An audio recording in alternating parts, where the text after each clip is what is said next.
నిజమే. పౌలు భక్తుడు తిమోతికి రాస్తూ ఏమంటాడంటే, తిమోతి, మీ ఊర్లో ఉన్నటువంటి స్త్రీలను కొంచెం కొరింథీలో ఉన్నటువంటి వాళ్ళకి రాస్తూ, మీ ఊర్లో ఉన్నటువంటి స్త్రీల్ని నోరు మోసుకొని ఉండమని చెప్పు అని. ఎందుకు రాశాడంటే, కొరింథీ సంఘంలో అదొక సమస్యగా ఉన్నది. It's a private issue. కొంతమంది ఏమంటారంటే, కొరింథీ సంఘాలకు దేవుని సంఘాలకు అని మొదటి వచనంలో ఉంది కదా, అది అందరికీ వర్తిస్తుందని. కరెక్టే. ఉత్తరం రాసినప్పుడు అందరికీ వర్తించేటట్లు ఇంట్రొడక్షన్ ఇచ్చారు. సహోదరులారా, దయచేసి అర్థం చేసుకోండి, స్త్రీలు సంఘములో బోధించకూడదు.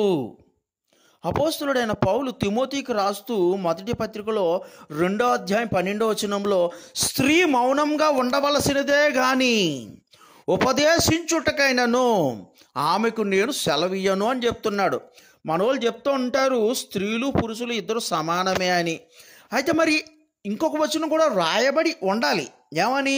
పురుషుడు మౌనముగా ఉండవలసినదే గాని ఉపదేశించుటకైనను స్త్రీ మీద అధికారము చేయుటకైనను అతనికి నేను సెలవియ్యను అని అపోస్తలుడైన పౌలు గారు అది కూడా చెప్పుండాలి.